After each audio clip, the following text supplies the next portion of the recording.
Good morning, class. My name is Heather Tomlinson. I'm going to be joined by Beth, Tristan, and Natasha, and we're going to talk to you about the Houston Astros cheating scandal. So, the Houston Astros were caught in a major cheating scandal in the MLB where they were caught stealing signs using electronic devices. So, a little history leading up to the issue. This happened in 2017 when they actually had a really amazing team. They had a killer lineup. But they hadn't won a World Series since 2005. So there was quite a gap of, winning. They were a team good at analytics and crunching numbers, which is totally allowed. A lot of teams do it, but they were a specific team that was known for being really good at running those numbers.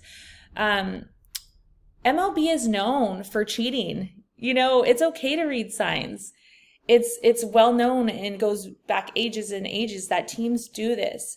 But once you use electronic devices, that's when you kind of cross that line like, hey, nope, not allowed.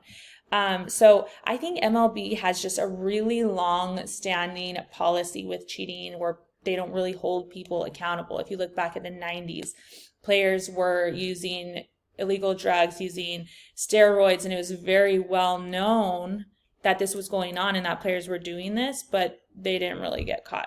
And baseball is very fluid-like. So a lot of players get traded in baseball. They don't stay with the same team for very long. So it was only a matter of time until someone got traded and MLB caught wind or other teams caught wind of this. So I wanted to add this timeline. It's the history leading up to the issue, more like a timeline and to see like how things went down. So in April 2017, that's when the Astros, that we know, started stealing the signs. In June, they started banging trash cans and so you could hear like, okay, two bangs, now they're going to throw this pitch. And so players were anticipating these pitches. And in September, other teams started speculating like, hey, I'm hearing trash can noises in the dugouts. And in October, they won the World Series. And then in December of 2017, people started getting traded to different teams. And it wasn't until November of 2019 when the investigation was launched when this happened in 2017. So it was quite a big gap of time.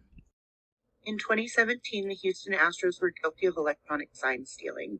Their plan started simply, where they had a runner that would relay messages to teammates in the dugout. It then evolved to the bench coach calling the video review room to obtain the messages. Ultimately, they set up monitors in the dugout that showed the center field camera feed, and they would relay the messages to batters by banging on trash can lid. No bangs for a fastball. It was one bang for a curveball and two bangs for any other off-speed pitch. In 2019, Mike Fiers, former pitcher for the Houston Astros, revealed during an interview that the Astros had been stealing signs during the 2017 season. There were many players, former players, fans that were extremely upset that he decided to blow the whistle on the Houston Astros. He even received death threats. When asked why he decided to reveal the sign stealing scheme, he said that he wanted to clean up the game of baseball. He mentioned that there were several players that had lost their jobs, been traded to other teams because their management felt that they weren't pitching well, when in reality, the Astros were stealing the signs, and that's why they were able to get hit.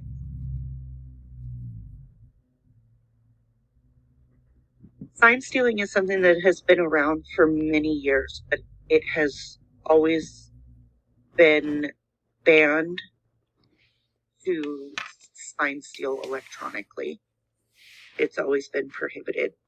The sports odds for the season were messed up because of this cheating scandal. It really left a mark on the game of baseball. It left a mark on the entire season. There are many people that felt the Los Angeles Dodgers were robbed of a championship because of this sign stealing. The Houston Astros, even today, are still disliked by many. During the 2022 World Series, when they were in Philadelphia, restaurants were refusing to seat them because of the sign stealing scandal that happened in 2017. In 2017, cheating allegations began when a receiver for the White Sox noticed a weird sound coming from the Astros dugout whenever he was about to throw an off-speed pitch. In 2018, Oakland would file a complaint about these suspicions to the MLB. In 2019, The Athletic went on to publish a detailed report of the cheating allegations with record quotes from Friars. It wasn't until January of 2020 that the MLB would release these findings and assign punishments.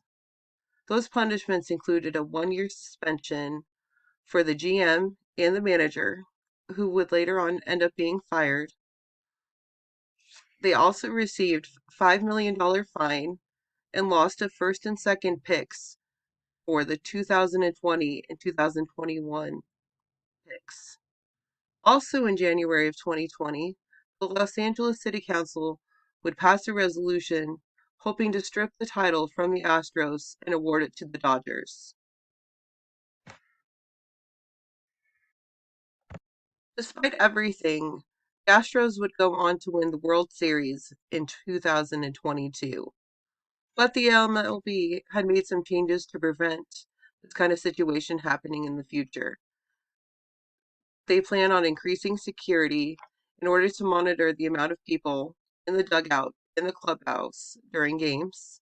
And they are also working on implementing the banning of video altogether during games unless those videos have a time delay. Thank you for watching. As we continue on looking at the Astro scandal, we can relate it to what we've been learning in class.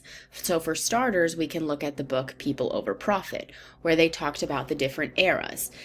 As we follow the Astros, they started in the honest era with being a pure team, working hard, playing hard, and then into the efficient era where they began doing really well, winning, etc.